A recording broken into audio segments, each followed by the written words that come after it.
Where did it go? Look, he's going inside. Remember, she asked me where I can go.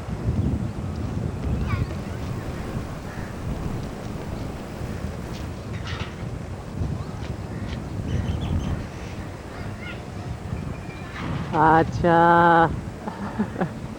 तेरा को ले जाते हैं।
सीधा जाकर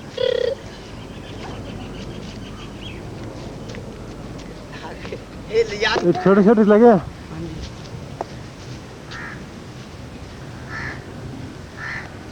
जाता है किसी कब आप और जा रहे हैं दिख रहा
भजताम प्रीतिपूर्वकम, ये भक्त प्रीतिपूर्वक भगवान का भजन करता है, भगवान से सतत युक्त है। ये किसी वासना को लेकर के, कामना को लेकर के, इच्छा को लेकर भगवान का भजन नहीं करता, भगवान की आराधना उपासना नहीं करता, केवल प्रीतिपूर्वक। और जो भगवान से केवल प्रेम ही चाहता है, भगवान के अतिरिक्त और भगवान से कुछ नहीं चाहता, उसको भगवान क्या देते हैं?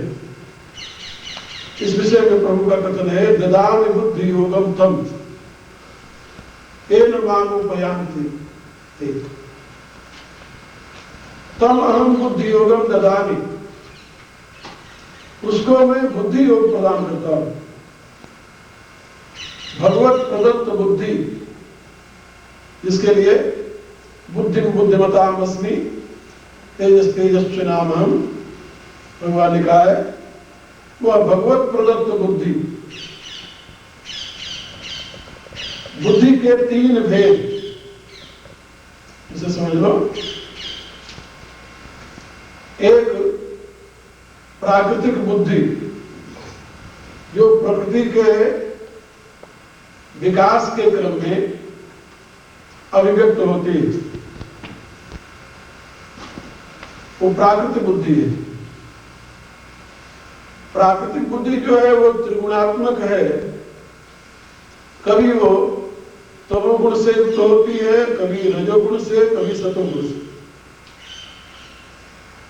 किस गुण से बुद्धि युक्त है इसके लिए उसके लक्षण गीता के 18वें अध्याय में भगवान ने समझाया है।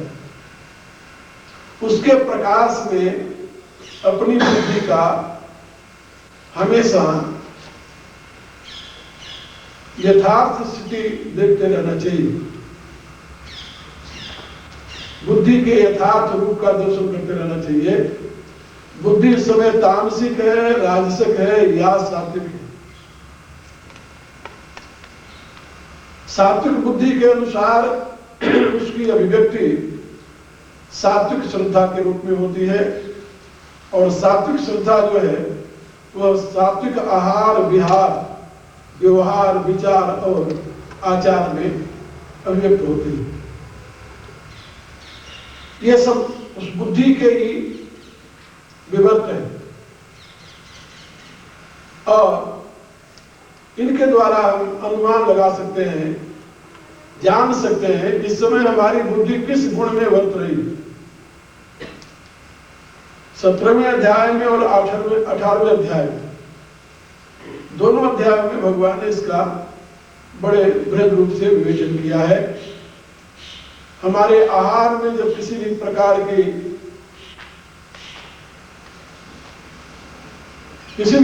की परिवर्तन की स्थिति दिखाई दे तो समझ लेना कि अब बुद्धि परिवर्तित हो रही है। सात्विक आहार, राजसिक आहार, तामसिक आहार, किस प्रकार के आहार में रुचि बन रही है। एक बात यहां पर वैज्ञानिक दृष्टि से याद रखो आप लोग। एक तो यह सिद्धांत है कि जैसा आहार ग्रहण करेंगे वैसी बुद्धि बनेगी,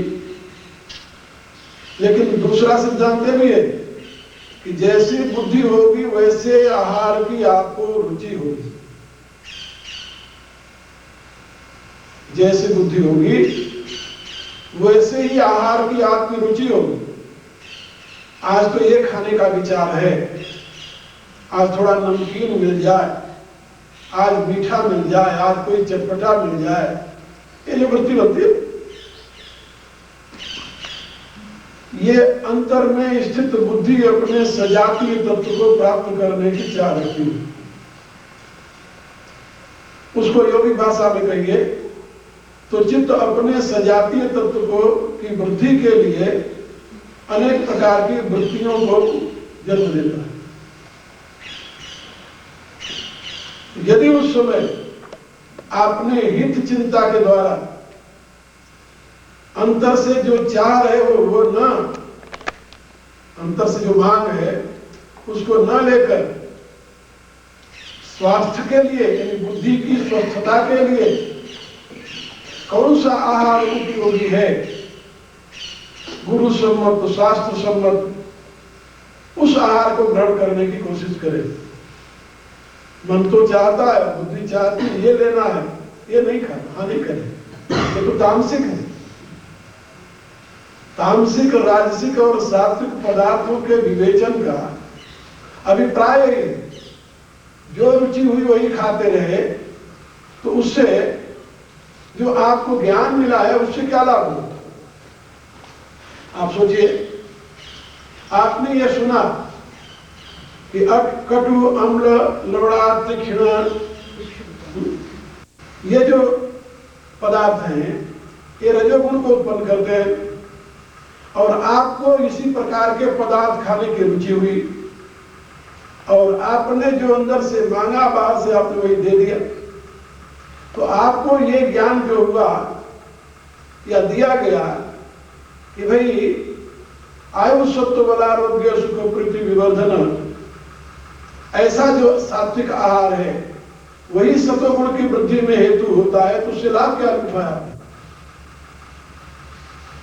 शास्त्र ने आपको समझा दिया कि ये आहार सात्विक है, ये राजसिक है, ये तामसिक है, और आपके अंतर की वृत्ति ने उसकी डिमांड की, मांग की कि हमें ये चाहिए, और जो चाहिए वही आप उसे देने लगे, तो आपको उस शास्त्र द्वारा प्रदत्त ज्ञान का क्या उपयोग से, आपने क्या किया उसके विषय। शास्त्र तो आपको इस यथार्थ का अवबोधन करा देगा कि यदि आपने ये आहार खाया तो इससे रजोगुण की वृद्धि होगी, ये खाया तो शत्रुघ्न की बुद्धि होगी। राजसिक आहार की चाह है, लेकिन आप कहते हो नहीं, ये दुख प्रदान करने वाला है, रोग प्रदान करने वाला है, अशांति प्रदान करने वाला है, इसे नहीं लेंगे। आपने अपने आहार पर नियंत्रण किया, फिर आपने सात्विक आहार जो शास्त्र ने बताया है उसको ग्रहण किया। अब सात्विक आहार ग्रहण करेंगे तो आपके चित्त में सात्विक परमाणु भी हैं, केवल राजसिक, केवल तामसिक नहीं है। भगवान ने गीता के 14वें अध्याय में बात समझाई कि किस समय कौन सा गुण प्रबल है, उसके अनुसार चित्त में आकांक्षा प्रवृत्ति उत्पन्न होती है। उस समय हो सकता है आपके चित्त में रजोगुण प्रबल हो, जिस समय उसके मांग, इस प्रकार के पदार्थ की मांग कर रहा है, उस प्रकार के विषय को मांग कर रहा है, उस पदार्थ की वृत्ति में प्रवृत्त हो रहा है, तो आपके अधिकार में है, क्योंकि चित्त आपका है ना, आप चित्त तो नहीं है, बुद्धि आपकी है, आप बुद्धि नहीं है, मन आपका है, आप मन नहीं है, इसलिए आप उस पर नियंत्रण रख सकते हैं। और नियंत्रण रखते हुए बाहर से जिस प्रकार के गुण की अभिवृद्धि आपको अभिष्ट है, उस प्रकार के आहार प्रदान करें, उस प्रकार के साधन प्रदान करें उसे। जो अंदर से मांग आ रही, यदि सात्विक मांग आ रही फिर तो बड़ी अच्छी बात है, उसको दीजिए। अब गीता के 17वें अध्याय में सारी बातें समझा दी भगवान। आयु, सत्व, बला, आरोग्य, सुख, प्रीति, विवर्धन, रस्या, स्निग्धा, स्थिरा, हृदया, आहार सात्विक प्रिया। अब ये सात्विक आहार की बात समझा दी। जब अंदर आपके सत्व गुण होगा, इस प्रकार के आहार की डिमांड करेगा, मांग करेगा। लेकिन अंदर आपके रजोगुण है, चित्त में रजोगुण प्रभावित है, प्रबल है, और रजोगुण ने ऐसे आहार की डिमांड कर दी, कटु, अम्ल, लवणा, तृष्ण, तीक्ष्ण, रुक्ष, विदाहीन, कटु, अम्ल, लवणयुक्त, अत्युष्ण, तीक्षा, रूखा, जलाने वाला, ये आहारा राजस श्रेष्ठा, ये राजसिक वृत्ति वाले के लिए आहार है। और ये उत्पन्न क्या करते हैं? दुख, शोक, आमय, रोग, ये उत्पन्न करते हैं। इसी प्रकार से तामसिक आहार है। तो यदि आपने इस गीता के ज्ञान के प्रकाश में समझ लिया है कि इस आहार से ये गुण बढ़ेगा, इस आहार से ये गुण बढ़ेगा, तो आप उस प्रकार के आहार को ग्रहण करें जो सत्वगुण की वृद्धि में हेतु है। रजोगुण की वृद्धि वाले आहार को आप ग्रहण न करें, चाहे डिमांड हो। तो दो बातें, एक तो श्रुति कहती है आहार शुद्ध हो, सत्व शुद्धि। आहार शुद्धि से ही चित्त शुद्ध होता है। लेकिन यहां गीता ये कहती है कि नहीं, जैसे तुम्हारे चित्त की अवस्था होगी वैसे वो आहार की डिमांड करेगा। ठीक है, करेगा, लेकिन इस आहार से ये लाभ होता है, इस आहार से ये मिलता है, इस आहार से मिलता है, जो विवेचन है यहाँ पर गीता द्वारा प्रदत्त ज्ञान है, उस ज्ञान का सदुपयोग तब होगा जबकि राजसिक आहार की चाह होते हुए भी आप सात्विक आहार लें, तामसिक आहार की डिमांड होते हुए भी आप सात्विक आहार नहीं लेंगे, तभी तो संयमन हुआ। ये दो बात। तो मनसा स्मरण नहीं है ना, वो तो डिमांड हुई और आपने उसको प्रतिबंधित कर दिया। नहीं, ये हानिकारक है, ये उपयोगी है, इसको आप ग्रहण कीजिए। इसी रूप से सत्वात् संजायते ज्ञानम रजसो लोभेव च प्रमादो और तमसो भवद ज्ञानेव च। अब ये तीन अवस्थाएं हुई।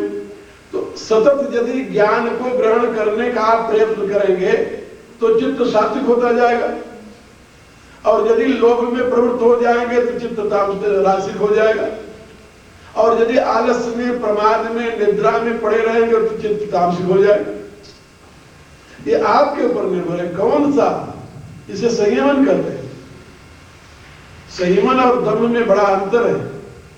भगवान ने वहां कहा मिथ्याचार, मिथ्याचार में अंतर की वृत्ति वैसी नहीं है, लेकिन बाहर से आचरण वैसा आप कर रहे हैं, वो व्यवहार की बात है।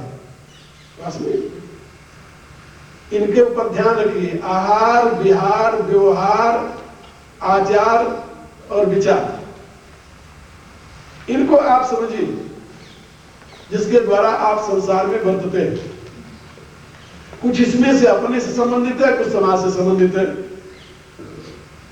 इन दोनों, इन सबके विषय में जब आप सजग रहेंगे तभी आप अपने आप को सही दिशा में ले जा सकेंगे, अन्यथा नहीं। तो भगवान कहते हैं ये जो बुद्धि है इसके तीन भेद हैं। इसको समझ जो मैं बताने जा रहा था। एक तो प्राकृत बुद्धि, जो प्रकृति के विकास क्रम में आपको उपलब्ध हुई है। अब प्राकृत बुद्धि को ही आप संस्कारित करके श्रुत और अनुमित ज्ञान के द्वारा, श्रुत ज्ञान के द्वारा, अनुमित ज्ञान के द्वारा आप उसे संस्कारित करके सात्विक बना सकते हैं, शुद्ध बना सकते हैं। लेकिन श्रुत और अनुमित ज्ञान के द्वारा संस्कारित बुद्धि से साधना में जब आप प्रवृत्त होते हैं तो संस्कारित बुद्धि कहते हैं। उस संस्कारित बुद्धि से जब आप साधना में प्रवृत्त होते हैं तो आपको एक विशिष्ट बुद्धि की उपलब्धि होती है, जिसके विषय में पतंजलि कहते हैं ऋतंभरा तत्व प्रज्ञा। उस बुद्धि का नाम है ऋतंभरा बुद्धि।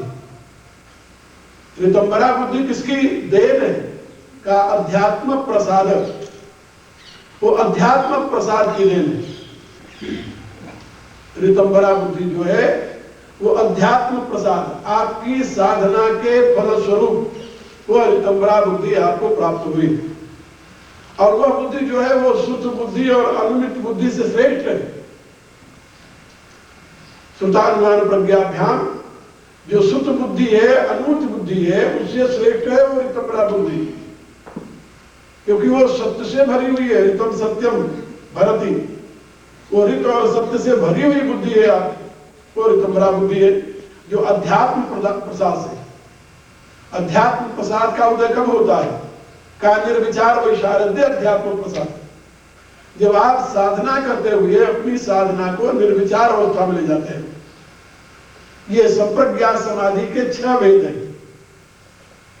सविकल्प समाधि, निर्विकल्प समाधि, सविचार समाधि, निर्विचार समाधि, आनंद समाधि और अस्मिता समाधि। ये 6 भेद हैं संप्रज्ञात समाधि की। इसमें आखिरी अवस्था है अस्मिता समाधि। और अस्मिता समाधि के लिए ही पतंजलि ने कहा है कि जो उस अवस्था में पहुंचे उनका नाम उन्होंने रखा है प्रकृति लय। अस्मिता समाधि वाले को प्रकृति लय कहते हैं और आनंद समाधि वाले को विदेह कहते हैं, वो विदेह समाधि। तो भव प्रत्यय प्रकृति विदेह प्रकृति लयाना ये जो सूत्र है वो उन 2 अवस्थाओं में पहुंचे हुए योगी के लिए कहा गया है। वो संप्रज्ञात समाधि में पहुंचा हुआ योगी है। अभी उसका इंडिविजुएशन जिसे कहते हैं व्यष्टि भाव नष्ट नहीं हुआ है। व्यष्टि भाव अभी सुरक्षित है, स्थित है।